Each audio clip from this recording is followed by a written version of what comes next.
Welcome, all of you, to Fantasy Island, Hawaii. Aloha. I call it Fantasy Island because this is the future of Hawaii. In 2020, I was a candidate for Honolulu mayor, and I got a real good insight into what the future of Hawaii is, and I heard a lot of things that in the beginning I didn't understand them, but it's all coming into play. It's all making sense. The reason the housing prices are up is because they want you to sell your house and get out of town. And they're going to continue to make it just as miserable as they can, forcing these illegal mandates and threatening and mask and these injections. And we need to stop calling them vaccines. They're not vaccines. Stop using that word. There's a plan, a master plan in place, and it's by the Hawaii Bankers Association. Hawaii Bankers Association runs everything in Hawaii. Yes, in Hawaii revised statutes, it's very clear that they cannot fire you for not taking an injection. Number one, it's a change in your employment conditions of employment. I was a former union steward. If they change your work description or your the description of your duties, they need to renegotiate your contract.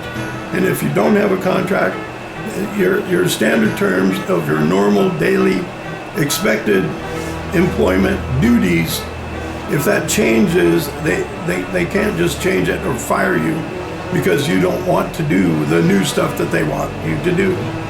It'd be an example of like if you worked at McDonald's and they said, okay, tomorrow you're going to drive the truck and deliver everything, and you need a CDL license or you're fired.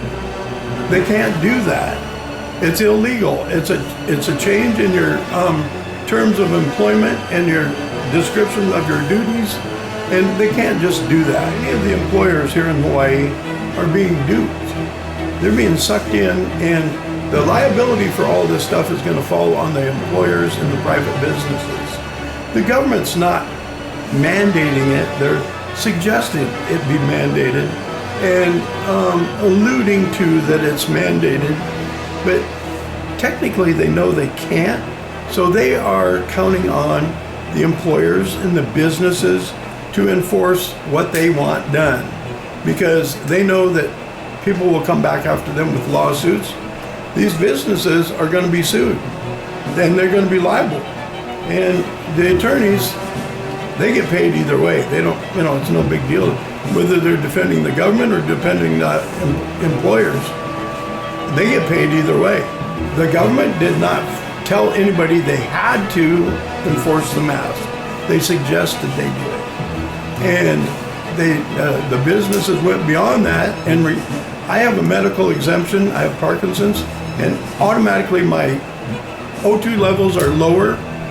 And if I put on a mask, I'm in the edge of passing out because of my blood, the oxygen and the CO2.